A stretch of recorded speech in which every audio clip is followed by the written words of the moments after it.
Hi international fans, the director of Enchanté said this episode is important episode. So I would like to post this episode first and the English subtitle will come after on Monday. I apologize. So keep waiting and I hope you guys come back to enjoy with English subtitle on Monday. EP นี้ขอลงก่อนนะครับเพราะผู้กำกับเขาบอกว่ามันสำคัญมากแล้วพอเราได้ดูแล้วมันก็สำคัญจริงๆนะครับก็เลยขออนุญาตลง EP นี้ก่อนแล้วกันนะครับแล้วเพื่อนว่าพี่แอดก็ไม่สะดวกอัดในสัปดาห์นี้ด้วยนะครับผมก็เลยขอวันนี้อัดคนเดียวลุยคนเดียวนะครับผมแล้วก็หวังว่าทุกคนจะชื่นชอบกันนะครับไปเริ่มเลยครับผมกับ reaction และ recap ครับ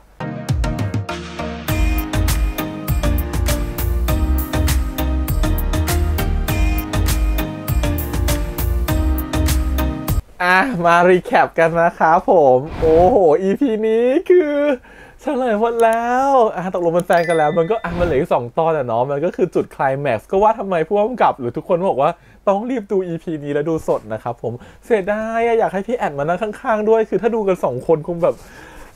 กรี๊ดจิกหมอนตอนฉากจูบอะไรอย่างเงี้ยพี่แอดชอบให้ตัวละครจูบกันด้วยคือแบบเป็นแบบพี่แอดอยากจะเห็นว่าตัวละครเขาแบบถ่ายทอดความรักกันอะไรอย่างเงี้ยผ่านการจูบอย่างเงี้ยพี่แอดชอบมากแต่อย่างน้อยวันนี้ไม่มีพี่แอดพี่แฮมอยู่คนเดียวนะครับผมเดี๋ยวเรามารีแคปกันก็คือ EP นี้ก็คือเริ่มต้นมาด้วยที่วายโยเหมือนเดิมเนาะว่าวายโยเขาต้องรับบทเรียนอะไรจากการที่เขาทำสิ่งนั้นไปเนาะก็ถือว่าเขาเป็นแมนดีนะแล้วก็เป็นลูกผู้ชายเต็มตัวมากที่ก็จะออกไปยอมรับความผิดเนาะแล้วก็ออกไปบอกผู้บริหารของมหาลัยว่าเขาเป็นคนผิดเองแล้วก็ไม่ให้แบบความผิดเป็นตกกับครูหรือเพื่อนๆด้วยอะไรเงี้ยซึ่งสุดท้ายเราก็รู้ว่าจริงๆแล้วเนี่ยเหมือนกับคนที่แอบชอบวายโยก็คือคุณครูนั่นแหละเขาเป็นคนที่แอบชอบวายโยอยู่เขาก็จะทำดีกับวายโยไว้นะครับผมก็ถือว่า2 คนนั้นเขาก็เขามีความรักต่อกันอันนั้นคู่หนึ่งแล้วทีนี้มาเรื่องของตัวทิวกับอักนะครับผมเรื่องมันก็จะเปิดมาด้วยความแบบสับสนแหละว่าตกลงเนี่ยไม่รู้แล้วใครคือองชองเตมันเหลือคนสุดท้ายแล้วคือพี่สายฟ้าที่พี่สายฟ้าก็จะส่งเพลงมานู่นนี่นั่นอะไรเงี้ยอักก็เป็นโมเมนต์ของความสับสนอีพีนี้มันคือสับสนว่าอักรู้สึกว่าตกลงฉันรู้สึกยังไงกับทิวตอนนี้แล้วถ้าฉันรู้สึกแบบว่าเขารักเขาแล้วเขาจะรักฉันตอบหรือเปล่ามันเป็นอีพีของความที่ยึกยือว่าตกลงจะบอกหรือไม่บอกดีอะไรเงี้ยสุดท้ายคือว่าเขาก็โอเคแล้วเขารู้สึกว่าเขารับไม่ได้ที่ต้องเห็นคนอื่นเข้ามาหลอกทิวอีกอะไรเงี้ยเขารู้สึกว่าเขาจะต้องเป็นองชองเตเสียเองก็โดยการที่เขาเดินไปบอกทิวตอนที่อยู่ห้องสมุดว่าเขาก็องชองเตนะซึ่งก่อนหน้านี้ก็จะมีโมเมนต์หวานๆที่อยู่ใน EP เนี่ยสอดแทรกเต็มเลยเนาะตั้งแต่ตอนจับมือในน้ำถังน้ำแข็งหรือว่าตอนที่จูบไล่แขนอะไรเงี้ยซึ่งแบบมันก็น่ารักมากเลยคือแต่ละอันคือรู้สึกว่าโหพวกเธอชอบกันน่ะแล้วพวกเธอก็เขินกันเองอะไรเงี้ยสุดท้ายเขาก็บอกกันในห้องสมุดเนาะว่าเขาขอเป็นองชองเตแทนได้ไหมซึ่งห้องสมุดเนี่ยก็จะเป็นฉากที่เหมือนกับเป็นฟิกชันกับนอนฟิกชันซึ่งก็มีคนคอยพูดเยอะแหละว่าเห็นไหมครับว่าจริงๆแล้วเนี่ยตัวทิวอยู่ในฝั่งฟิกชันแล้วตัวอักอยู่ในฝั่งนอนฟิกชันเพราะฉะนั้นน่ะตัวทิวจะติดอยู่ในโลกของที่แบบเป็นนิยายหรือวรรณกรรมเพราะฉะนั้นน่ะมันก็สอดรับกับที่ทิวตอนจบบอกว่าเขาเป็นคนที่เขียนลงไปในสมุดเองเพราะว่าเขาอยู่ในโลกของจินตนาการเนาะก็เหมือนเป็นตัวแทนของฝั่งนั้นอะไรเงี้ยคือคุยกับตัวเองอะไรเงี้ยหรืออุปโลกตัวละครตัวหนึ่งขึ้นมา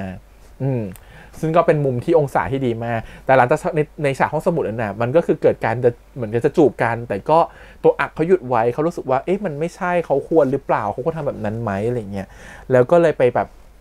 ตัวทิวก็ไม่โอเคสุดท้ายไปทะเลาะกันที่อยู่ด้าน5ห้องสมุดอะไรเงี้ยนะแล้วทิวเขาก็เหมือนกับอย่าให้อักมายุ่งอีกเลยเพราะอักแบบไม่ยอมพูดสักทีว่าที่ทำไปเพราะอะไรไม่ยอมบอกว่าเขาชอบคือทิวเขารอมาตั้งนานแหละว่าให้อักบอกชอบเขาหรือการที่จะเปิดใจบอกเขาจำซีนที่เขาเดินไปในห้องได้ไหมแล้วเขาเจอตัวจิ้งจอกอยู่ใช่ไหมแล้วเขาบอกว่าแบบทำไมถึงแกยังปากแข็งอยู่ไม่ยอมบอกฉันสักทีขณะที่ตัวอักก็คุยกับดอกกุหลาบเหมือนกันว่าแบบว่าดอกกุหลาบมันช่างง่ายเหลือเกินแกเป็นตัวแทนของความรักแกให้ใครก็เป็นความรักแต่ทำไมสำหรับเขามันยากเหลือเกินที่จะบอกว่ารักออกไปอะไรเงี้ยซึ่งเราสึกว่ามันเป็นภาพลิงก์ของเจ้าชายน้อยมากๆเนี่ยเจ้าชายน้อยเนี่ยเจ้าชายน้อยนะครับผมคือเป็นภาพลิงก์ของเจ้าชายน้อยมากความรู้สึกคือมันคือเจ้าชายน้อยที่กำลังแบบเจ้าชายน้อยคือตัวทิวเนาะแล้วเจ้าจิ้งจอกเนี่ยก็คือตัวอักเพราะฉะนั้นถ้าใครอ่านวรรณกรรมเจ้าชายน้อยมาจะพอเรียบเรียงได้ว่าเจ้าชายน้อยก็ออกเดินทางไปตามดาวต่างๆก็เหมือนกับเด็กทุกกับคน4 คนที่เขาเดินผ่านมาเนาะพวกพี่ๆทั้งว่าภูผานาทีอะไรอย่างเงี้ยแล้วสุดท้ายก็มาเจอกับอักที่เป็นจิ้งจอกแล้วสุดท้ายจิ้งจอกก็สอนให้เรียนรู้กับความรักว่าความรักคืออะไรอย่างเงี้ยแต่วันในวรรณกรรมเนี่ยวันที่เขาเดินจากกันไปเนี่ยจิ้งจอกเขายอมที่จะปล่อยให้เจ้าชายน้อยกลับไปหาดอกกุหลาบของตัวเองอะไรเงี้ยแล้วตัวเขาก็ไม่เลือกที่จะไม่บอกว่าเขารู้สึกดีกับเจ้าชายน้อยแค่ไหนไม่ยอมบอกเขาว่ารักออกไปแต่เขาแค่รู้สึกว่า เขาเขาเสียสละเพื่อความรักนั่นคือจิ้งจอกทำแล้วจิ้งจอกก็บอกว่าเมื่อวันใดที่ฉันเห็นทุ่งข้าวสาลีสีเหลืองฉันก็นึกถึงเธอที่ผมสีเหลืองเหมือนกันเรารู้สึกว่าเขากำลังเอาอะไรแบบนี้มาใช้เป็นแบบเป็นตัวเล่นในการเขียนบทอะไรเงี้ยมันทำให้พอเป็นลูกเล่นแบบนี้แล้วเนี่ยทำให้เราเดาได้ว่าเนี่ยแหละสุดท้ายเนี่ยเรื่องนี้มันไม่ดอกกุหลาบหรอกแต่มันคือตัวเจ้าชายน้อยเองที่คุยกับตัวเองการที่คุยกับตัวเองก็เหมือนกับเขาคุยกับดอกกุหลาบแหละว่าถามดอกกุหลาบว่าเจ้าเข้าใจความรักไหมเหมือนกับการคุยกับตัวเองแต่ที่แท้คนที่รักเขาที่สุดก็คือจิ้งจอกแล้ววันนี้เจ้าชายน้อยก็ได้รู้ว่าจิ้งจอกรักเขาอะไรอย่างเงี้ยนะมันก็เลยเป็นการเล่นอะไรแบบนี้ออกมาซึ่งมันก็นำพาไปสู่ช่วงท้ายของเรื่องที่มันก็เฉลยทั้งหมดออกมาว่าจริงๆแล้วเนี่ยแผนการทั้งหมดอ่ะมันอยู่ที่ตัวทิวเขาวางแผนไว้อยู่แล้ววางแผนกับพี่สายฟ้าด้วยก็ว่าทำไมสายฟ้าเป็นตัวละครที่เขาดูนุ่มนวลแล้วเขาดูคือแบบเข้าถึงง่ายใจดีสุดแล้วไม่รุกเหมือนกับคนอื่นเพราะคนอื่นเขาแบบมาด้วยความที่เขาอะหวังผลประโยชน์กับตัวทิวแต่ขณะที่สายฟ้าเขาไม่ได้หวังผลประโยชน์กับตัวทิวแต่เขาทำข้อตกลงกับทิวไว้อยู่แล้วว่าทิวจะให้เขาไปเอาชองเตเขาตอนแรกเขาคงจะต้องการจะให้สายฟ้าเป็นตัวทำให้แบบอักรู้สึกหึงแหละเขารู้สึกว่าอักจะได้บอกความจริงว่าอักรู้สึกยังไงอะไรเงี้ยเพราะว่าเขารู้สึกดีต่ออักอยู่แล้วแต่เขาก็อยากจะเทสว่าอักรู้สึกดีกับเขาหรือเปล่าโดยเอาพี่สายฟ้าเป็นตัวกระตุ้นแต่เผอิญมันดันไปเจอเอาชองเต3 คนที่ออกมาหลอกไงเรื่องมันก็เลยวุ่นวายแล้วเขาก็เลยต้องเล่นไปตามเกมโดยที่เฉลยไม่ได้เพราะว่าอักมันดันเล่นใหญ่ไปก่อนแล้วอย่างเงี้ยจริงๆความเรื่องนี้ส่วนหนึ่งก็เพราะอักด้วยเพราะอักมันเล่นใหญ่เกินไปเพราะเขาใจอยากจะช่วยเพื่อนเนาะช่วยคนรักมันก็เล่นใหญ่พอเล่นใหญ่ไปเสร็จแล้วกลายเป็นว่าไอ้ตัวทิวมันต้องเล่นไปตามเกมไงมันจะเบรกเกมนี้ก็ไม่ทันแล้วก็ว่าทำไมสายฟ้าเขาถึงแบบว่าพยายามจะยั่วให้อักเห็นสิ่งต่างๆพยายามทำให้อะไรต่อหน้าอักแบบจับแขนหรือว่าอันนู้นนี่ให้อักหึงเล่นอะไรเงี้ยเพราะจริงๆเขาคือกำลังทำตามแผนให้กับตัวทิวอยู่พอสุดท้ายตอนอักมาพาทิวไปสายฟ้าถึงไม่ห้ามเลยแล้วปล่อยไปเพราะว่ามันเป็นแบบนี้นี่เองมันคือการเตรียมกันมาก่อนส่วนนาทีก็รู้อยู่แล้วจริงๆด้วยแต่นาทียังไม่ยอมบอกทุกคนใช่ไหม EP ก่อนนั้นน่าจะบอกตัวทิวไปแล้วทิวก็เลยอึ้งว่าทำไมพี่นาทีรู้อะไรเงี้ยแต่นาทีเขาก็เลือกที่จะไม่บอกใครนะแ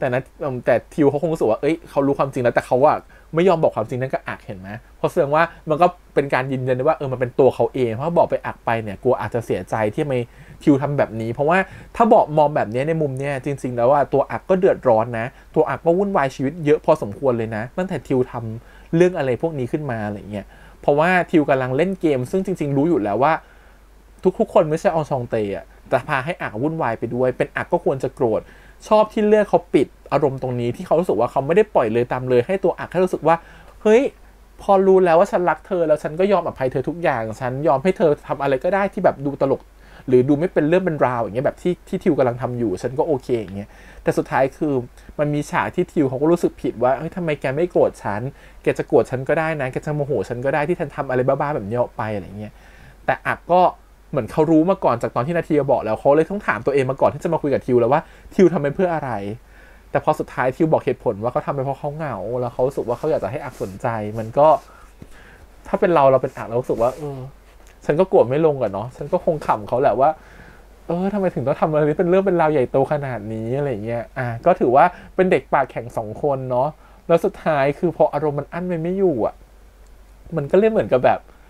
ฉันจะขอจูบเธอได้ไหมฉันจะขอนู่นนี่เธอได้ไหมพูดอีรัมพบทนานมากสุดท้ายทิวฉันแบบรอไม่ไหวแล้วจ้ะเธอถึงขั้นนี้แล้วทิวพุ่งจูบเองเลยจ้ะแล้วเป็นจูบที่ยาวนานมากแล้วดูดดื่มมากคือเฟรนด์คิสชัดก็สมกับฝรั่งเศสมากคือแบบจูบกันแบบจูบกันจนต้องมีคนหนึ่งเบรกคือรู้เลยว่าตัวฟอร์สต้องเบรกตัวเองออกมาเพราะว่าเหมือนกับตัวบุ๊กจะจูบต่ออะไรเงี้ยแล้วเหมือนจะแอบอมยิ้มแบบเกือบจะหลุดขำนิดนึงแล้วแต่เขายังเล่นต่อได้ซึ่งตรงเนี้ยชมมากเลยนะซีนนี้เป็นซีนที่ดีมากๆตอนนี้เขาเล่นก่อนจะจูบกันแล้วคุยกันน่ะ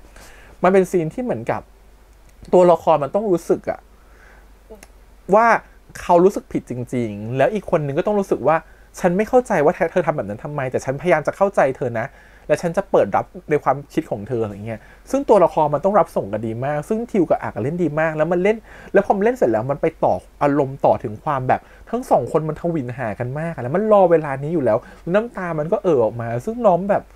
องแต่ระดับอารมณ์ได้ดีมากคือต้องชมฟอสบุ๊กในฉากนี้เลยว่าเล่นเก่งมากและซีนนี้บทพูดยาวมากและอารมณ์มันเป็นอารมณ์ที่ค่อยๆขึ้นค่อยๆขึ้นน่ะจนถึงขั้นจูบคือแบบต้องชมเลยน้องเล่นดีตรงนี้น้องเล่นดีจริงๆชอบอีกซีนนึงที่เล่นดีคือชอบตอนที่ close up ใบหน้าตอนที่เล่นอยู่ที่หน้าห้องสมุดว่าแบบ อย่ามายุ่งกับฉันอีกอะไรเงี้ย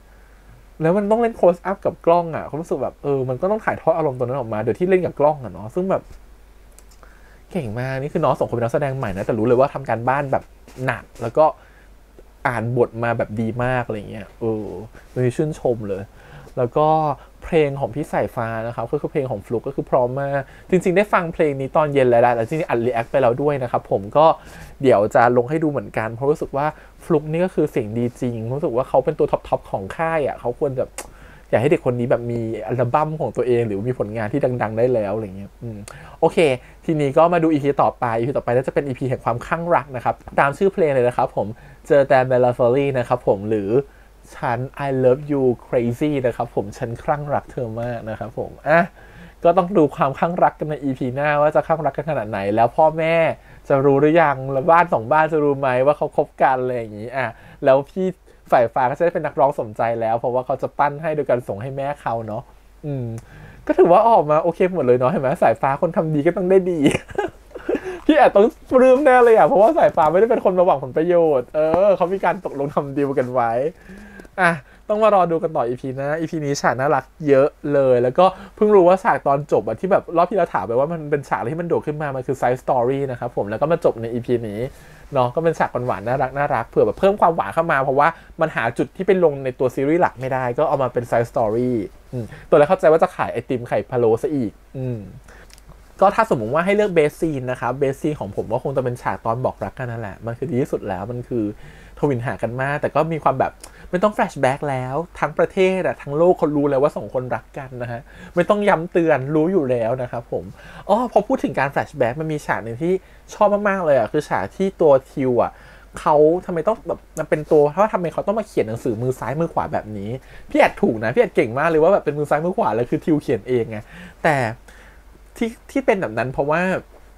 วันนั้นวันแรกที่อักปล่อยทิวไว้ห้องสมุดคือเขาเหงาไงแล้วมีประโยคนึงจำได้ในที่เขาแฟลชแบ็กไปว่าตอนที่เหมือนภูผาเขาจะไปเกณฑ์คนมาเนี่ยแล้วเขาก็บอกว่าเดี๋ยวจะให้ตัวอักไปด้วยแต่อักบอกเขาไม่อยากไปแล้วเขาไม่อยากจะเป็นเหมือนกับขี้ปลาที่ติดอยู่ตามก้นของปลาทองอะไรเงี้ยนะเสร็จแล้วนั่นก็คือทิวเขาบอกว่าทำไมแบบมึงทิ้งกูไว้ตลอดเลยอะไรเงี้ยมันก็เลยเป็นประโยคคีย์เวิร์ดอันนึงที่ผมรู้สึกว่านี่แหละคือประเด็นที่ทำไมตัวทิวเขาถึงต้องมานั่งเหงาอยู่ในห้องสมุดคนเดียวแล้วก็รู้สึกว่าเขาโดนทิ้งอีกแล้วเขาอยากจะคุยกับคนหนึ่งแล้วคุยกับใครดีเขาก็เลยอุปโลกอองซองเตขึ้นมาแล้วก็ซีนรายละเอียดเล็กๆน้อยอย่างเช่นเหมือนกับตัวอักที่แบบคอยเปิด Google Translate เนาะเวลาพูดภาษาฝรั่งเศสพยายามจะเข้าใจทิวมากขึ้นอะไรอย่างเงี้ยมันเป็นอะไรที่แบบน่ารักรู้สึก EP นี้มีหลายซีนที่น่ารักและซีนน้ำแข็งสวยมากจับมือแล้วลงน้ำแข็งชอบฉากนั้นมากคือไม่รู้ถ่ายยังไงนะไม่รู้ถ่ายจากในน้ำแข็งหรือเปล่านะแต่รู้สึกว่าเป็นซีนที่สวยดีแล้วมันทำให้มีนิ่งเลยหลายอย่างที่ดีมากคือจับมือกันแล้วก็แบบเอาไปลงถังน้ำแข็งดูดี